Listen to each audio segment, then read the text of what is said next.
I'm Liam Billingham. I'm George Frigopoulos. And this is Oeuvre Oeuvre Busters. There you go. All right. Hello. Liam has been so busy lately that he...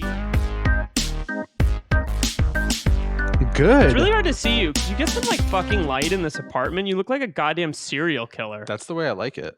And speaking of serial, oh my god, that's terrifying. Jesus Christ. Turn that back on though.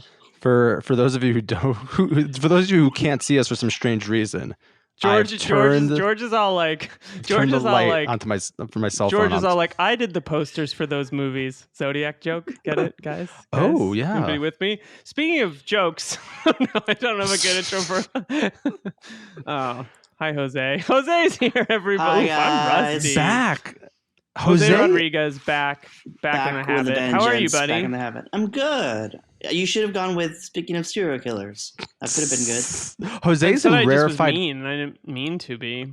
Jose's in rarefied company. He's, I think, only the second person to be on the show 3 times. Do I get a jacket or something? Just the one you have on. You get to keep it. Because normally what happens is at the end of recording, there's a knock on your door and it's George and he's like, give me the jacket. Give me the jacket. Oh, he doesn't give it to me. He takes it. Oh, yeah, it's weird. I have a huge marker and I just write OB on it.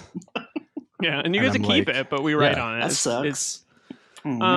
So Jose's third appearance, previous to now, he spoke with us about Mission Impossible Trace, the third Mission Impossible film during our Philip Seymour Hoffman season, and you were on a month ago on our Patreon to talk about Let Them All Talk, the new Soderbergh film. George, turn that light on. Seriously, I can't see your face. You're so expressive and beautiful.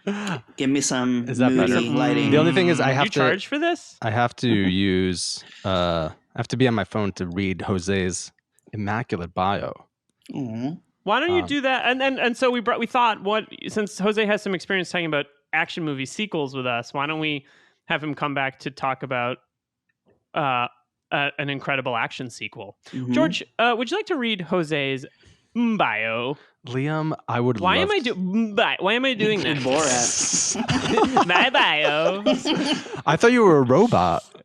Oh man, Roborat. Are we onto something here? Boring. Read the bio. Roborat? No, you're a robot.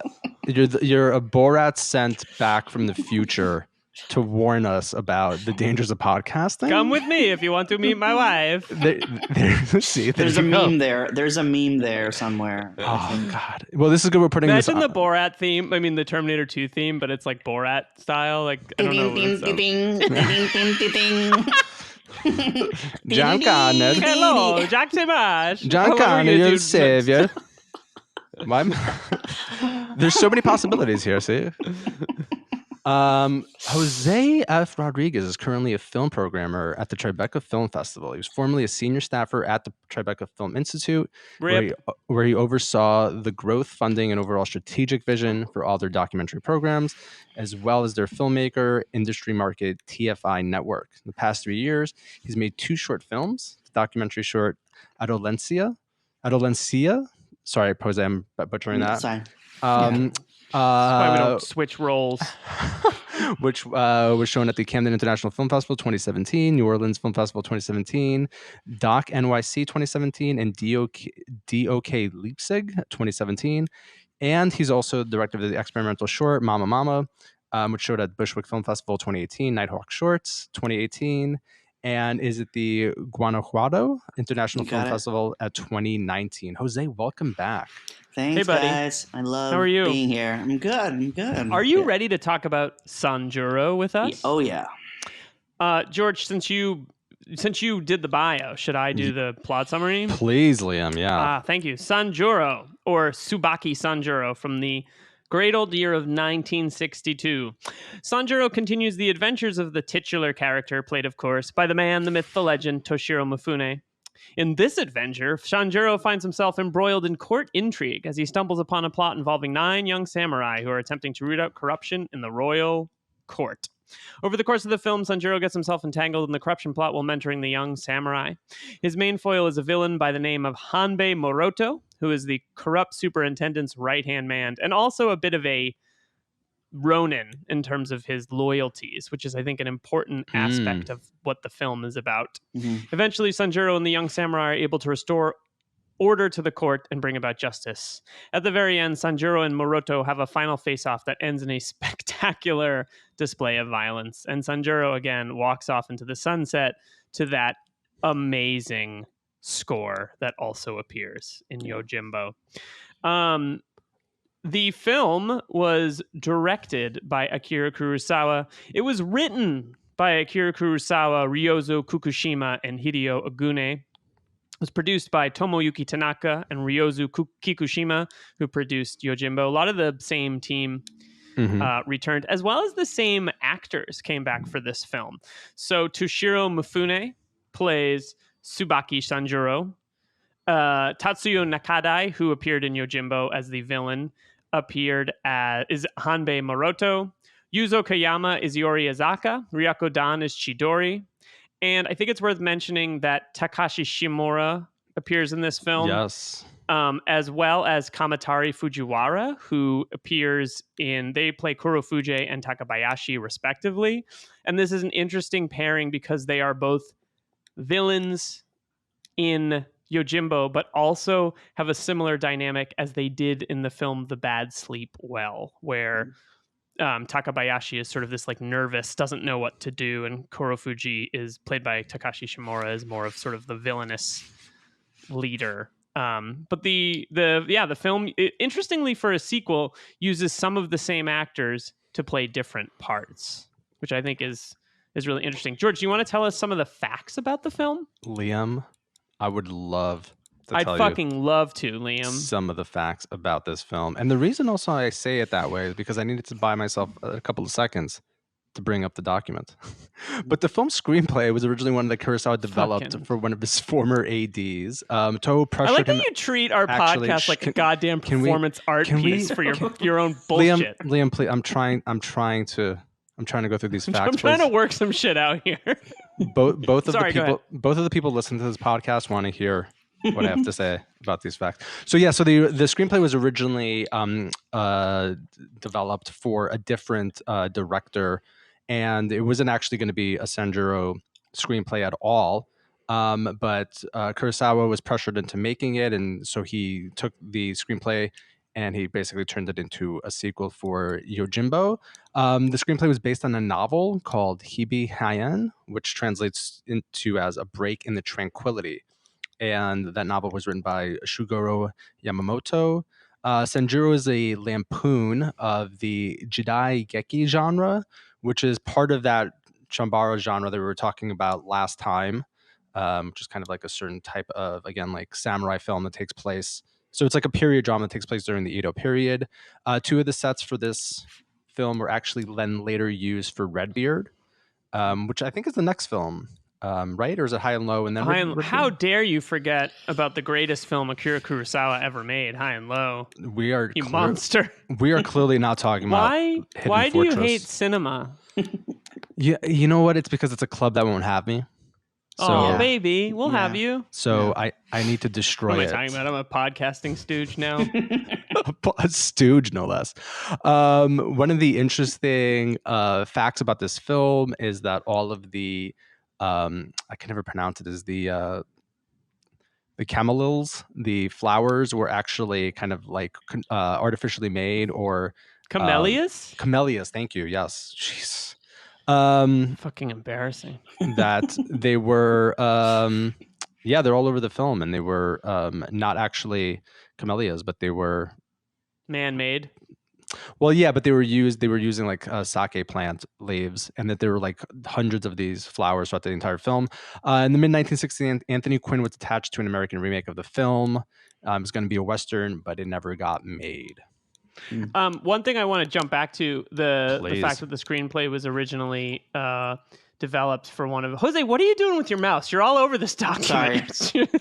The mouse? I'm like, what is I thought you this? said Jose's mouth. like writing like poop. He's like adding notes to the... poop, I pooped.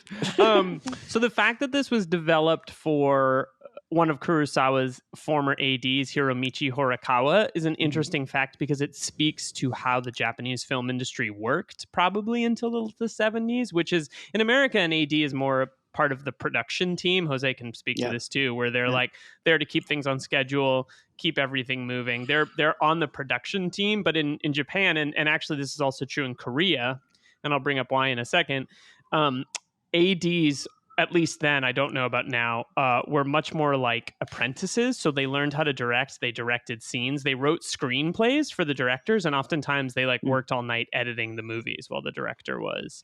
And I think it speaks to why Kurosawa was so good, because he started actually doing stuff as a director in his when he was 26. But interestingly, Bong Joon-ho was talking recently in a talk at the DGA about how that's how he started. He started writing screenplays for other directors and stuff like that. So when you have actual infrastructure for your filmation, it's almost like you learn how to do it. It's a pipeline. Yeah, and you're cultivating it's a pipeline, talent. which is not exactly. Yeah. And it's very interesting. I mean, this is a sort of a side topic that ADs in America are part of the production team as opposed to they do more work that you would often think of as a producer doing. So that's interesting. Well, and then you hear, all the John Wick movies, you see a lot of the well-made, or even the not so well-made action franchises where unit directors and even stunt coordinators get to helm the next edition of the franchise. I think John Wick is one case where a few stunt coordinators and ended up tackling different aspects of the film, or they end up doing one of them. And I guess DPs do that here, but it's not as right. It's not necessarily as prevalent. Jose, are you a Mifune? Let's jump in. Are you a Mifune guy? I am. Or a Kurosawa guy? What's your relationship? I think, like many people, I got introduced to him, or I went through most of his films in college. And I'm pretty sure I distinctly remember getting the DVD, the actual Netflix DVD slip in college of Yojimbo and Sanjuro, and Good also old The days. Bad Sleep Well. Yeah. I haven't, this was a great opportunity for me to revisit it because I hadn't seen this in years. But yes, and I think back in the old days when Kurosawa would be programmed consistently at Film Forum, I believe. I think Film Forum tended to be like a house, like the ideal theater for Kurosawa.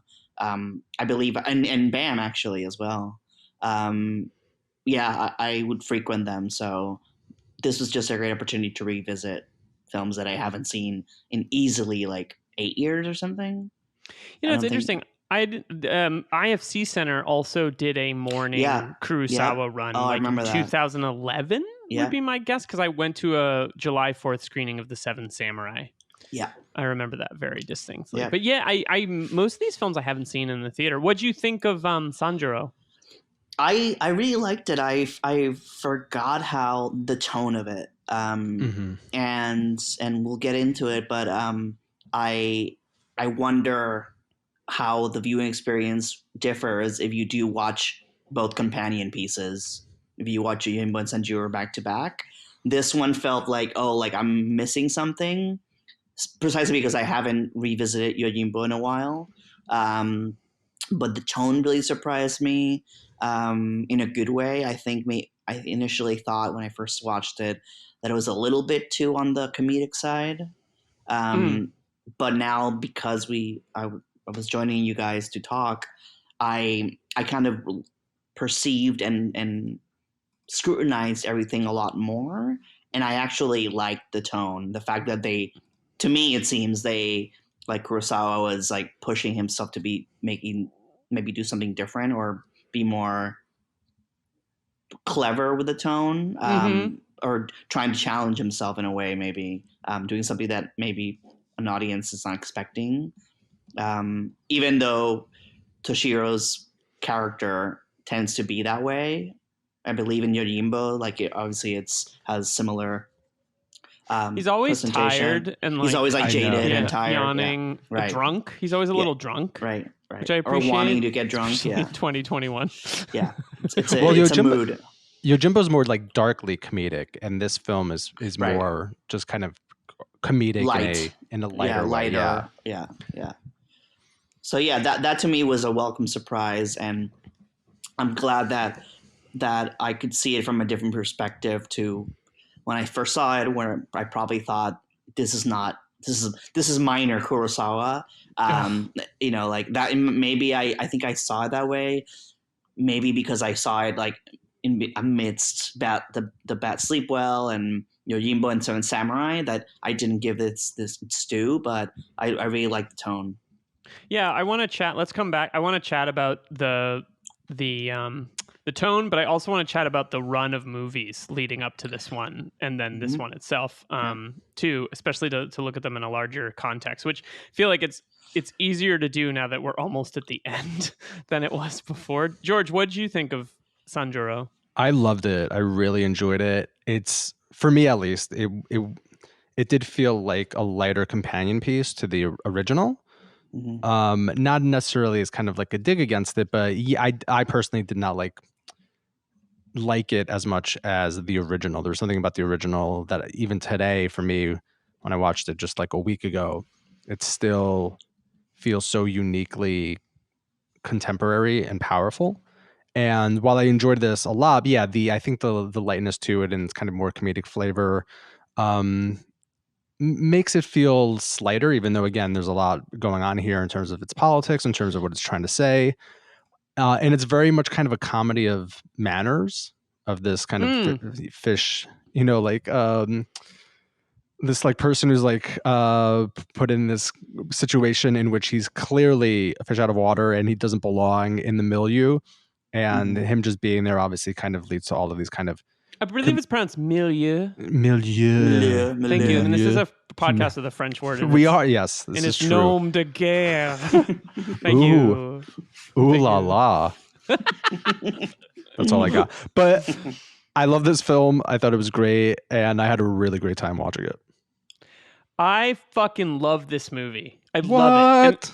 Yeah, I love it. I think in some ways it might be my favorite Kurosawa movie. You say that every Kurosawa. Yeah, I do say that every time. That's part of the problem. But so it's just a remarkably sophisticated movie in its comedy and its plotting, and it feels so so the fact that the movie opens, wide shot of the door, close up of the door, then we see the guys in the room and they all sit up, and instantly we're like, we don't know what's happened, we don't know what's going on, but this is like we're it's like we're instantaneously into this world. And something that blows my mind about this movie, so I've been watching Industry, the HBO show, which is about finance in London, which is also incredible. And there's scenes in that show where you understand 10% of what people are saying because they're talking about like finance shit. You're talking about the accents? All. It's because Liam. It's the accents. They're like, They call money their pounds, Liam. It's not about. Oh, it's not about, I thought they were talking about like. That's confusing. No, it's. You could have just texted us. We would have told you that. You should rewatch it. So they're talking about like finance. Shut the fuck up, the two of you. They're talking about financial stuff. What's a crumpet? But you still understand. What's a mate? Why do they keep calling the president the queen? This doesn't make any sense. And not in the like exciting yes queen way. They just keep calling her the queen. How can you take a tube somewhere? You can't fit in one of those. This is science fiction. They call what a cigarette? They call what a cigarette? That is offensive. What did you just ask me for? Yeah. How dare you? I had a student when I taught English as a second language who was from Spain, and she asked me for a rubber. Oh boy. And I was like, what? She was like, a rubber. And I was like, and then she was like, for a pencil. And I was like, you mean an eraser? God, please make sure you call it an eraser when you're speaking English. I'm so sorry, but I didn't. It was bad. So we instantly know the movie that we're in. And you don't have to understand what's going on to be caught up in the dramatic action of the movie, similar to what I was trying to say about Industry before George decided to do a minute of stand-up. Kind of just mind-blowing, like as an action movie, as a movie of like rhythm and things happening. And I also think there's the moment towards the end of the movie when all the samurai dudes are gathered together and like they get good news and they all start dancing. Yeah. And Yes, then yes. they realize they're dancing with their like prisoner of war. And then the music shifts and it's almost, I watched it 4 times because I was like, this is so subtle and smart how the music shifts with their mood. It's like Kurosawa's commenting on the action as much as he's doing anything else. And like, it's like a level of sophistication that I just don't know that you saw in movies that were made at this time. Mm-hmm. And I feel like I fluctuate a lot between genre movies as being the best movies to really be about things and then like, you know, making a movie that isn't exactly that. And like right now I'm in one of these modes where I'm like, I want to watch really good genre films or genre TV. And this is like, when it comes to that, it's just so well done. Well done. I dig it. I love it. The prisoner in the closet gag just got me all the fucking time. So at some point, that guy is incredible. That guy's incredible. So as Liam just said, that at some point the samurai abduct somebody, kidnap somebody who's working for the enemy, and they put him away like in this closet, and they're kind of watching him, obviously, and guarding him. But every once in a while, he'll just like open up the closet and he'll walk out. Yeah, and be like, he was like, I couldn't help but overhear what you guys were saying. And let me tell you why you're wrong. That's a bad idea. I don't think you should do that. Yeah, it's so subtle and so very good. strategically used throughout, where you're not expecting it, but it comes and it just punctures the scene. Totally. How did this movie work for you guys as like not only a sequel, but like the potential, you know, first film in like a franchise? Ooh. Well, this could almost be like a prequel too. Yeah. You think so? Well, there's nothing in this that establishes a continuity. That's true, but I mean, I guess I feel like it's a lighter movie and it's a darker movie in some ways, but it's a much lighter movie in other ways. But I found it to feel like a really logical extension of the last movie, though much less of a Western and much more of like you said, a Shakespearean court intrigue kind of film.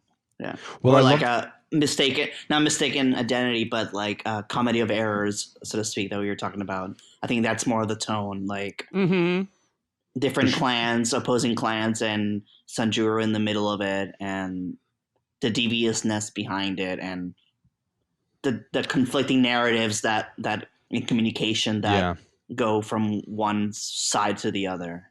I guess the other thing that also makes it perhaps an obvious sequel is that in this one, Sanjuro is far more, let's say, refined, or plays the mentor role in a way that obviously in the first one he doesn't, just because there's not that kind of relationship in that film. But yeah, that this kind of Sanjuro seems in that sense like even more kind of like he's obviously an action hero, but he's also somebody who schemes and plots in a way that I think kind of it even goes beyond what was happening in the first film. Yeah. You know what it reminded me of? If we're tying it to like kind of continuations of franchises, he reminded me of Tom Hardy and Fury Road. Oh, interesting. Tell because it's like cool, yeah. And that idea popped in my head when initially the older woman asks him for his name, and he kind of, you see in his performance that he kind of hesitates to say his name, but he does. But I was born in the shadows. Yeah, you merely live in it, or whatever. Yeah. We love a good Bane joke, folks. Oh, at some point, we love Bane. He looks around. He looks around the room and he sees a DVD copy of Borat, and then on the other corner there's a robot, and he's like, "Roborat." That's right. My name is Roborat. And a franchise was born. No, because it's similar to this and Fury Road. I mean, that moment just reminded me of when Tom Hardy, he never gives his name until the end, when he's now emotionally invested in Charlize and the women's kind of goal. But both films, Sanjuro here, Toshiro here, and Tom Hardy, they kind of in some ways are taking a somewhat of a back seat. They're crucial characters, pivotal characters, but they're taking a back seat to what's unfolding, and their contribution to the plot is strategic. It's not like a showstopper. They're not like the headliner, but they're immersed in it in different ways, and their level of involvement and commitment fluctuates the entire film. And both of them at the same time kind of deliver comic performances. Like Tom Hardy in Fury Road is clearly like you could say somewhat of like the comic relief in that film, I guess, because Charlize is all business. Well, she's the badass too, right? It's exactly. kind of her movie ultimately. Exactly. But I just saw how like the utility, how Sanjuro in this film is how he's utilized, and the utility how Toshiro decides to pursue his character. Potentially almost, and it doesn't really bother me, potentially almost to a fault though, because there's so many occasions where they're like, let's go do this, and they start to run off and he's like, wait. Yep. And they turn around and he's like, that's a bad idea, do this other thing. Yeah. And like, I love that, and it never stops being satisfying. Like, one of the things that is great about this movie is how it satisfies like so cleanly its genre expectations, whilst I think in some ways really subverting them. But it's like, what sort of impresses me is I thought about it after the fact, and the way that it is a sequel is that to me it has almost the same structure of the original movie, in that it's sort of a guy getting involved with the like with a clear loyalty in this one, but like kind of jumping between two to kind of like, you know, make something happen. In the first film, he has really no allegiance except to himself, and it's interesting how in this film, the reason that it feels like a sequel to me is he shows up like sleeping in that barn, and we know instantly who he is. There's no time. We don't set up who it is. We have an expectation of like what he's going to do because we've seen Yojimbo. Right. But the thing that happens similar to Yojimbo, although in much more of a gangster way in Yojimbo, is he finally is caught and captured, and he uses that to his advantage. Right. Like there's almost a similar structure, and it feels like, you know, you can see it. I watched The Last Boy Scout a couple weeks ago, and how like there's a scene towards the end where Bruce Willis gets caught and he like wises off. Bruce Willis is actually like an interesting post Toshiro Mifune, kind of like haggard, a little bit tired, like, especially in the late 80s, like, okay, like I gotta do this thing. But it feels to me like a sort of like weirdly streamlined version of Yojimbo with like much different interests. And I also think the movie almost has him learn a different kind of lesson than he learns in Yojimbo. Like in Yojimbo, it feels like he reveals himself to be like a ronin with a heart of gold. In this movie, I think he realizes the like complexities for himself of being a killer. Yeah. Well, it's the weathered aspect of it, or the weight, and Well, you also keep saying too about keeping your, like, knowing when to keep your sword sheathed. And that old woman is the one who's like, you don't have to use violence all the time. And like when she says that midway through the film, the scenes where the old women are talking about beauty and things that are beautiful, and all the like he goes and he like traces the thing on the wall, or the men like don't know how to behave, are amazing, because they're clearly like, we don't fucking know what to do with this moment. This is really uncomfortable. It's the ongoing kind of awkwardness of and just the body language, and just the position and coverage and blocking that Kurosawa does with like the group as a whole, the choral, and then the individual. Yeah, it's pretty impressive. The scene where he hides them under the floorboards at the beginning of the film. And the guards come in and they look around, and then he's like, the guards leave, and he's like, oh, you can come out. And they all come up in this like very stylized, is great. Like you're just, it's first of all, it made me think of Star Wars. It makes me think of Han Solo climbing out. Oh, it's Han Solo. Totally. But also the way they all come up in like this hilarious sequences. Yeah. It's pretty amazing. Well, and then something that I loved was, and obviously this is kind of like, this kind of thing that they tell you first day at film school, but it's just fun to. You got to make a Borat picture. If you want to make it in this biz, make a Borat picture. We need a Borat picture. A robot is nice. Robot? What are we going with, George, for this? Brobot? No, Roborat. iRobot instead of iRobot. It's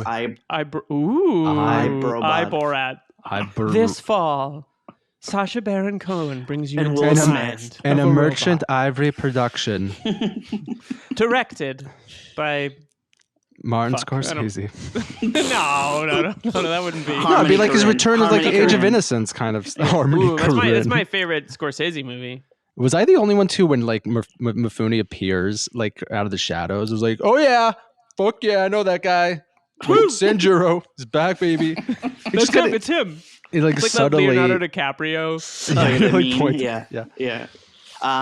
No, but it's really great to see. I still get a kick out of how Kurosawa like hides Toshiro among the group because his influence is not yet kind of baked into what they're doing, and so you see him peeking behind them, and you just see the entire like group of samurais. Yeah. Yes. And then the second act, like they kind of like stand apart, and he's in the foreground, he's foregrounded, and everybody's in the background, and just like that visual language of showing like now he's more comfortable, or he's more committed to kind of helping them, is really kind of fun to see. Yeah, he's kind of out of control as a visual style. Like I was watching the thing and thinking like, boy, this is why people make movies. Like, and I don't mean that sarcastically. Like you couldn't convey the complexity of what's going on in this movie in terms of the blocking and the story and the shifting alliances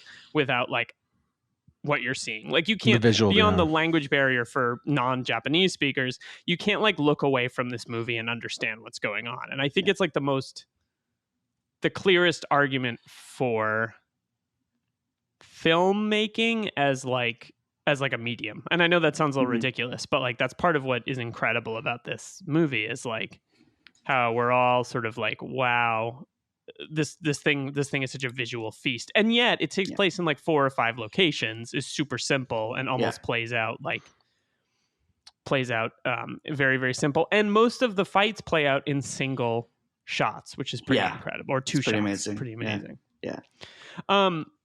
You mentioned this earlier, Jose, but I wanted to come back to it because we've been watching these films from beginning to end. There's an interesting. There's the run of the films leading up to this are Hidden Fortress, very lighthearted, obviously super influential movie. Yeah. Bad Sleep Well, which is amazing. Yojimbo, yeah, and Sanjuro. Yeah. And I feel like having watched all of the movies in a row, and George, I'm curious to hear what your thoughts, especially because you've been going through this.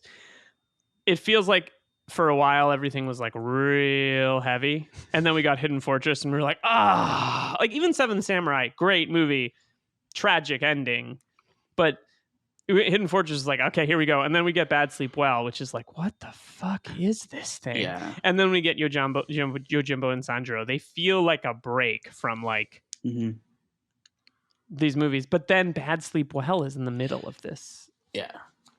This like weird. It seems like tonally he just wanted to pivot consistently. Yeah. And again, he kind of throughout his body of work, people that haven't explored all of his films might just equate him with Seven Samurai and say, oh, he just did tons of samurai movies. But within the samurai genre, like he's playing around with tone and genre of the and samurai genre. Exactly. I think that a lot of people think Yojimbo is a samurai film. It's much more a Western or a gang. And even as it's not a Western, it's a gangster film. Like it's just, and as our last guest, Brian Cogman, pointed out, it's an allegory for capitalism, at least from a certain point of view. Well, that's what's also really interesting in terms of the villains here and the people that surround them. So again, as you said, Liam, in Yojimbo, they're all like Yakuza, they're all gangsters, the villains, that is. And here, obviously, with the court intrigue, it shows that also like the corruption exists on a different level or different places, right? Different strata of society. Mm-hmm. Yeah, I wanted to jump into the politics there. I think it's interesting how much of the film we spend not knowing who to align ourselves with. In Yojimbo, everyone's bad news. Yeah. But in this film, we're led to believe that like maybe the superintendent is good news, but the Chamberlain is bad news. And like the movie very quickly, and maybe I think this is political, asks us to like upend our expectations about who's good and who's bad, and because of how we hear information. So like I mean, George, what do you think this movie has to say about authority? Ooh, I mean, I think again that got you on the spot there, Brobot. Yeah, in certain respects, I think it's saying, much like Hidden Fortress, where at the very end you have the reestablishment of the monarchy, I don't think it's a complete and utter, let's say, critique of that system. Although, again, it does suggest that there are good ways, let's say, to govern and bad ways to govern. I don't think it's an indictment or a pure indictment, let's say, of that kind of monarchy or system of power, in all honesty. Because you don't think it is. No, because again, you have like the reestablishment, let's say, of a certain authority in those higher positions of power, and it's just the argument being made is that there's certain good ways to govern and certain bad ways to govern. I don't really think it's trying to. It's obviously saying something about authority and about governance. I'm not saying it's not, but I just don't think it has a particular axe to grind. No, I think it's about like the muddled politics and how like a perspective can be manipulated if you know, so much of the film is, as we talked, like deciphering and understanding what the other clan is doing and how they try to use that information for their own gain.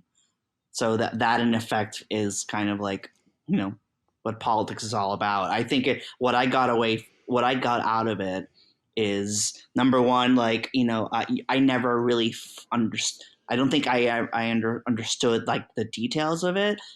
You get like an emotional tone about what's a context, somewhat of a vague context, but I think it's what it's talking about more is the murkiness of political engagement and then the corruption and how gray it can all be, because Sanjuro himself it's kind of playing a more layered, a grayer perception of what samurais are, which are like noble, you know, like these kind of you know, majestic figures, and he's not that here. So he might be a critique of the way that they were bestowed with this kind of authority and culture, right? Or that there's a critique, let's say, of what violence means in that society, so that it's almost as if he's telling them, the younger samurai, hey, if you want to do this, it requires a bit of selling out your soul, let's say, or doing you gotta get dirty. You gotta get exactly. Yep. That's what George said to me when I told him I wanted to make a podcast. He was like, "Are you really ready for this?" Really, it was so weird. Yeah. I don't know why he did that. You gotta be in one the thing shit, that I man. kind of wondered if this movie, and Yojimbo by extension, is arguing, and I'm wondering, you know, we could dig into the idea that film, and maybe this film are critiques of capitalism, is the idea that kind of at the end of this film and Yojimbo, there's that scene where he's like, all right, well, see you around. I think he says see you around at the end of both films. He does. Yeah. And then the music kicks in, and I feel like something this movie could be kind of saying is that like everybody's on their own. There is no like all of these central authorities, whether they're, you know, corrupt yakuza administrations, governments, or, you know, clans, which Clan Town being the town in the second film, like at the end of the day, everyone's just like a dirty, homeless, starving samurai around, you know, creating chaos wherever they go. I think it's might be it's interesting thing the film could be implying. What do you make then, though, that the secondary, let's say, character is a group of 9 samurai? The groupness of that, I think, is interesting, because it does kind of seem to suggest that certain bonds are needed. Yeah, and he himself keeps emphasizing we're 9. Like he inserts himself too. Don't they, like, repeatedly? Well, they keep saying we're 10. He says, no, I'm not one of you. Oh, right. No, wait. No, at some point he does say, no, we're 10. That's true. He does. But then he doesn't show up at there's a moment at the end where they're all having a meal together. And it's like, where's the 10th guy? And it's like, oh, he's gone. Yeah. Does this film have the same level of critique of capitalism as Yojimbo? No. Next question. Whoa. I don't think so, from what I recall from Yojimbo. Well, it doesn't have the mercantile competitiveness between the sake merchant and the silk merchant. And so now that I'm reading your notes, your info, it's that your George facts, as we like to call my George facts, but it's FAX. It's faxes he sends me. It's like because he sends us facts with all the information we need for the podcast. Still hasn't. Why are you guys not responding to all my faxes? That's how I text people to be like, hold on, I'm going to send you a fax. You have to send everybody a fax machine in order to get your messages. All I've been doing is just faxing people for the last 48 George, hours. why are you drinking a Crystal Pepsi right now? I got to make it through this pallet that I ordered back in 1994. Like, let's go out to the kitchen. Let's go out to the kitchen. Let's go out to the kitchen. You know what? I haven't sung in a while. Fuck you guys, but let me take a sip of my Zima. Hey, fuck you guys. I'm going to go watch Demolition Man at the theater down the street. Actually, that would be an amazing kind of COVID parody where somebody's just kind of, I'm just going to pretend it's 1994, wandering around, be like, people are giving me dirty looks, like, oh, hello, kind citizen, why are you wearing masks? Before, and Demolition Man was 93. But my whole family went to see The Fugitive, and before The Fugitive, there was a trailer for Demolition Man, which oh, hell yeah. Maybe that movie, I mean, I think when it looked obnoxious and ridiculous and the trailer ended and the movie theater was silent and my dad just went, that looks like a good movie. And like the whole was theater, your dad Hans Moleman? Yeah, he was. I told you not to bring that up here. What I wanted to say is when you were just talking about... You won't even tell me which Springfield he's from. The Fugitive, I was just going to be like, I don't care. I don't care. That movie rocks. So do it a does season rock. Devoted to that movie. Amazing. An entire season? For its best work.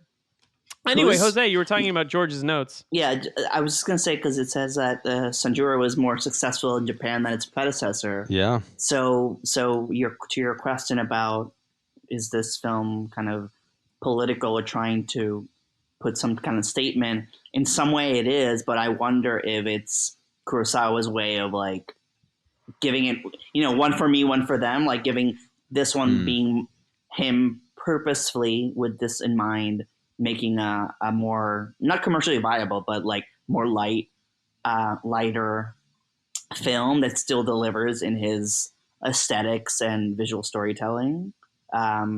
Maybe he said like Bad Sleep Well is political, and I do that, but this time I can shift gears and not be not heavy-handed, or I don't need to double down or stress. Well, he makes the point through genre filmmaking, right? Which is like a great avenue for critique. George, having read the Galbraith, in order to afford a $50 fine, folks, here's the little inside baseball. I had to return the book to the bookstore, to the library, not the bookstore. I went to Barnes and Noble. You stole and returned the book. Yeah. Just put it back in the shelf. There's an interesting also parallel between Kurosawa as a guy that came up in Toho and Daiei and a lot of these film companies that were seeking to unionize in the 40s and 50s. And though he was very sympathetic and, part of those movements, he also had like a very individualist kind of streak in him. And I wonder if these films are a response, and I wonder if this comes up in the Galbraith,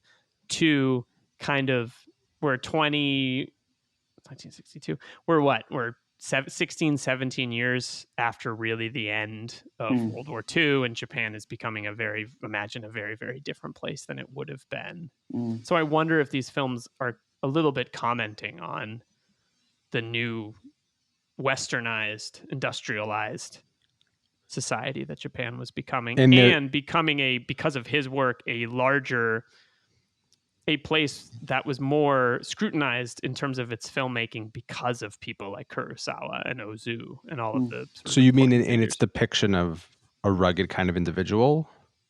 Potentially. Like, yeah. What is the film saying about individualism in the face of a very close-knit traditional country coming out of a horrible, mass trauma and... having to, that they're still feeling massive implications of now, right? What's the sort of commentary about the individual? Go ahead, George. Sorry. Oh, well, just speaking of mass trauma, then what do we make of the super violent end to this film? Yeah. Well, it's an interesting, so Kurosawa invented this, which became a thing in films as the sword slice and the blood spurt. It had never been done in a Japanese samurai film, as far as I know, before. This was sort of the precursor to that. And there's a lot of films that are, I'm sure, generic copies. I'm actually thinking now is a good time to start watching more Japanese samurai cinema because I haven't seen a lot of it, and a lot of it is on Criterion channel. So this podcast is brought to you by the Criterion channel. We wish. Criterion, hit us up. God, just a half hour in that closet. Slide please. into my DMs. Yeah. I resist the slide into my DMs, Criterion, baby. Come on. Hey, I don't want to do the closet thing because I would take 60 DVDs and never watch them. They would just sit there. What do you guys think of the ending of? So what do you think of it? I mean, it's interesting how he sort of says like, oh, this man was my equal, and we were both men who like couldn't keep our swords unsheathed. Mm-hmm. So what's is the commentary about like it's a confrontation between two men who have no allegiance, who are doing it for the money? Like, why is Sanjuro doing this? They're doomed to be violent. Because at the beginning, in the first film, Sanjuro's like, I want 300 Ryu or whatever it is. In this film, he barely asks for money. He's like, pay me. No. Yeah. Pay me, like, don't, give me a little money. He does in the beginning, I need some rights. But it's not, it doesn't have the same like, hey, I'll kill for cash, So what's the motivation and why is he so enamored with well, that I think also speaks to Tatsuya Nakadai. Sorry. It's okay. I think that speaks to him more being this almost mythic kind of character who doesn't, his motivations obviously aren't fully drawn. He just shows up, he participates in the chaos. Sometimes he's a chaos agent, right? Yeah, sometimes he creates he's almost a kind of a trickster god. Mm-hmm. Ooh. And he shows up, he creates chaos, he sets things into motion, he puts things right. And yeah, there's no sense that he's particularly motivated about certain specific things, but that he's kind of there just to have like a good time. Is he amoral? I wouldn't say so. No, because I think it seems, even though I agree that you never know between both clans who's right and who's wrong, because you're just being fed whatever information characters are presenting. It seems to me he believes that he's doing the right thing and he's doing the moral thing, despite his lack of his over enthusiastic engagement in the plot. I think is trying to do right by them. In that context, he's trying to do right by them. And then moves on. It's interesting that this is kind of about court intrigue because and the point that you raise about like not knowing who's right or who's wrong, because I'm thinking a little bit about how like there's the great dramatic theory writer Augusto Boal, who wrote about how Shakespeare was the first bourgeois playwright. No one, and how in a lot of Shakespeare, and I think that the beauty of Shakespeare is that it's open-ended in terms of how you can interpret this stuff, but the conception is that like we're supposed to see kings, queens, we're supposed to identify with them and relate to them, and Hamlet is a tragic character, but he's, the Dane. He's one of us.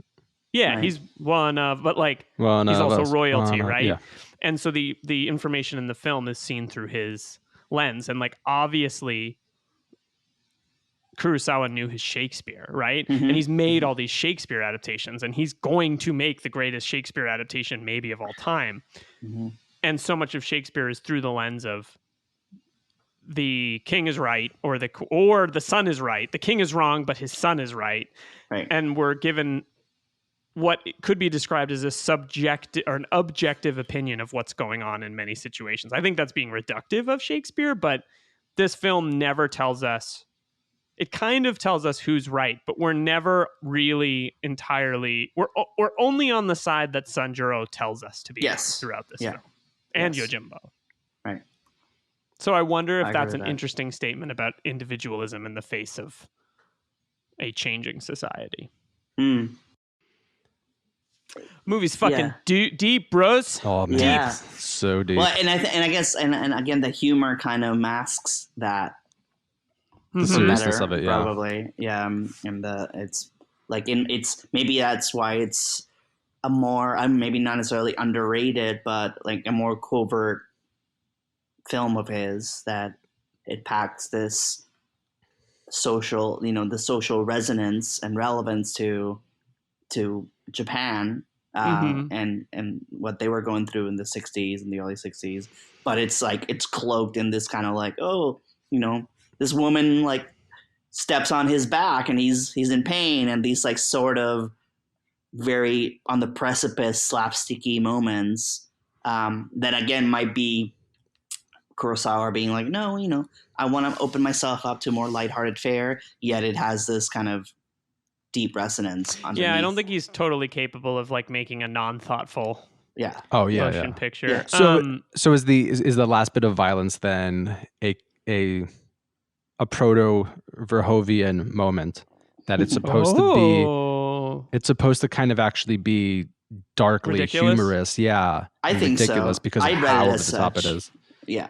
It's also a badass moment. Oh my god, it's so cool. Well, also just the fact that it's a 30 or 35 second scene where the camera doesn't move and they're just talking, and then like they fall into silence for about 7 or 8 seconds, and then out of nowhere, just the explosion of violence. Yeah, well, the hold incredible. is very long because I rewound that a couple times because I wanted to watch. This is the beauty of Criterion Collection. You just be like, again. Brought to you by the Criterion Collection. I think there's, Jose, you bring up the point, and we brought up the point about Japan, which like, we're not scholars, and in some ways I wish I knew more about, the society. But it's also worth mentioning that like the Yojimbo specifically, but definitely Sanjuro, they have their roots in film, noir from the 1920s. Brian Cogman pointed out in our last episode that this clearly inspired by the Continental Op, which, Dashiell Hammett was a Pinkerton detective that, got injured during World War One and came back and started writing detective novels. And so there's kind of a universality to the kind of like the 20th century lone wolf figure, right? And his kind of like role in upending and creating chaos. And I think Maltese Falcon, which is obviously a Dashiell Hammett, in some ways is a film to look at and a book to look at, is like, at the end of the day, people are selfish and greedy and only want what's best for themselves, even at the expense of like love, and material items are so crucial to life for these people. It's like a very cynical look at human nature. And I think a lot of those Hammett novels are that. But again, this film doesn't entirely go. The first one more so, but this one has more of a heart. Because again, well, yeah. For example, the samurai are attempting to help their uncle, for example, right? Like, which we didn't talk about. So there's also this familial bond that they're trying to uphold. Yeah, that's true. He's actually a good guy. Steal my thunder. Sorry. No, you're right. Yeah. So that's does this mean the check will bounce? I hate this podcast. I know. Tell me about it. Can somebody please release this? Actually, what people don't know is actually that we're cursed to do this podcast. Exactly. So demon showed up in the middle of the night and be like, I shall give you everything you want. John Cassavetes was like, you'll be visited by 3 ghosts: Ben Gazzara, Peter Falk, and Toshiro Mifune, and Jenna Rollins. Imagine a movie starring Ben Gazzara, John Cassavetes, and Toshiro Mifune and the Peter Falk role in Husbands. Sequel to Husbands, yeah. Or just put them in a samurai film. What do you want me to cut a guy? I don't get it. What are we doing? Call it the Samurai Husbands. Terrible. You're terrible. A samurai under the influence. Samurai husband. A group of samurais go on a bender after one of their friends is cut in half by a rogue samurai. I mean, Toshiro Mifune's halfway there in these films. He's drinking, he's sleeping. The only thing he's not doing is womanizing. And it does. I mean, he flirts with that a little bit in this one. But well, that's the thing that's interesting, that he doesn't know how to handle himself around the women in this movie at all. Yeah. Right. And in the women in the first film, he's kind of like, I don't have time for you. There's something weirdly sexless about him. Yeah. This movie rules. It does. It's goodbye. Click. Goodbye. End call. Jose. Yes. Tell us a little bit about where people can see your work, find your work, do all those things. And it's going to look like I'm running away, but I'm not. I'm going to get my phone because I have to read something for the interview. So I'm still listening. Go. Okay. Well, I would encourage people to listen to my previous appearances on Uva Busters. You flatter us, Jose. Mission Impossible 3, and then on Patreon, Let Them All Talk.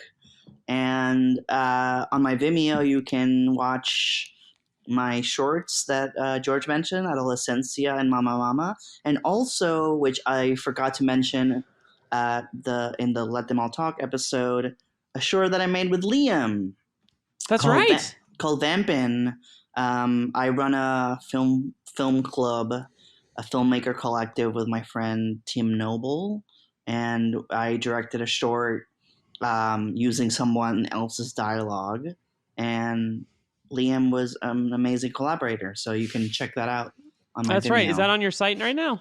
Yeah, it should be all on Vimeo. It'll be in the metadata. Yeah, that was sure. sort of at the beginning of Cool. Quar. But yeah, we did a fun little some fun little video effects and a little scoring. Came out that was very fun. well. Jose, which one of your God, it feels like a different time. Remember how we Oof. Jesus fucking Christ.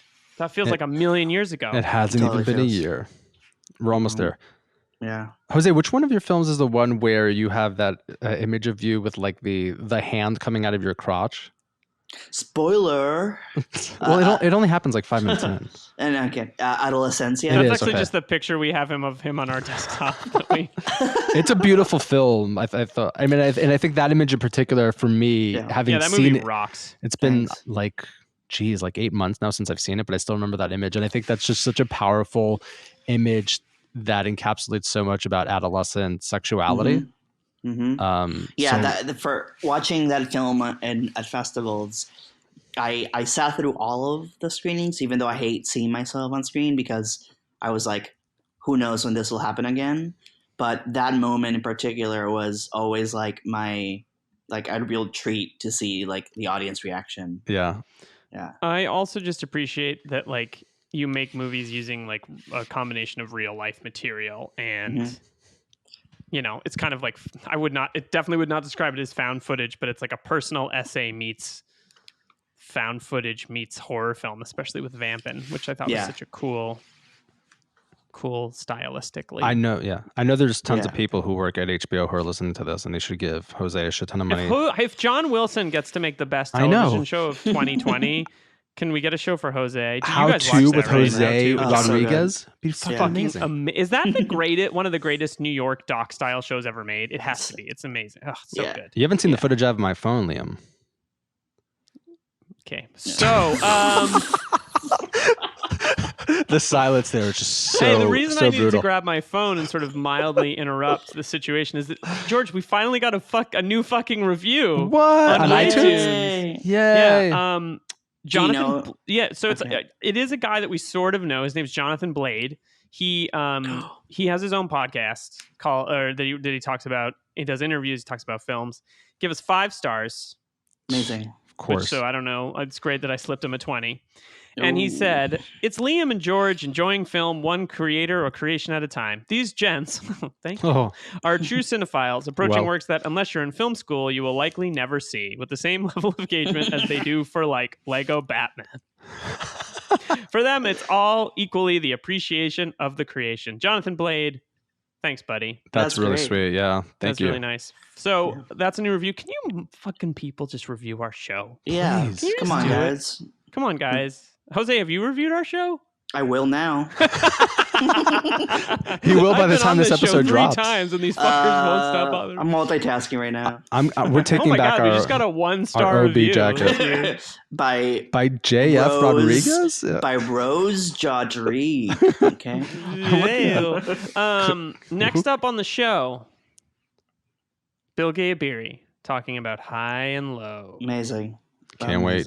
We still have to record it, so like fucking cross them fingers because we talked to him about this in like 2016 at this point, so it needs to happen. And then we definitely have Redbeard, and we're hopefully gonna do a bonus episode on Dreams. Yay! Oh, nice. I thought we were also going to do that Charles Bronson Toshiro Mifune. Red Sun, we need to do that with the Rangeli Bros. Our buddies, the Rangeli Bros. Yeah, we got to do that too. But like, Jesus, so many. Wait, did we say Rangeli Bros or the Russo Bros? I was getting the Russo Bros were the Rangeli Bros were not available, so we're getting the Russos to do it. We're getting the Russos. Not as good. Their cherry. What about the Menendez Bros? The Menendez Bros? They're really actually talking about people who respond to your faxes. You see what I did there? We started with serial killers. We end with serial killers. Oh, you're a genius. Will you come back bringing on the podcast? It back, bringing it all the way around. Thanks for doing this, Jose. It was good Thank to you, get Jose. you in. I love it always. It was so fun. I love you. Love you. Stay It's safe. a love fest. Welcome back too. Thank you. Well, by the way, the tagline for the show is Deep Dives by Dialectical Dudes. I think we said that already, didn't we? We didn't fucking say it. And it's so good. I was going to ask you what that was. I'm proud of it, and you're afraid of it, George. If you imagine a poster, that would be featured on poster. What if we got? Okay, here's a great idea. You should DD on a T-shirt in orange and brown. I don't like it already. Like Dunkin' Donuts. I don't do that. People will get so confused. Oh wait, you both said you don't like it already. Because it's bullshit. I thought like double D's or something like. When you said DD on a T-shirt, when you said DD on a T-shirt, that's what. Yeah, I got it. I got it. I fucking guess this. I have to. God, this episode's gonna take a month to edit. Just kidding. I was Liam Billingham. I was Roborat Fragopoulos. That was Jose. I'm Jose. and this was. I'll wait.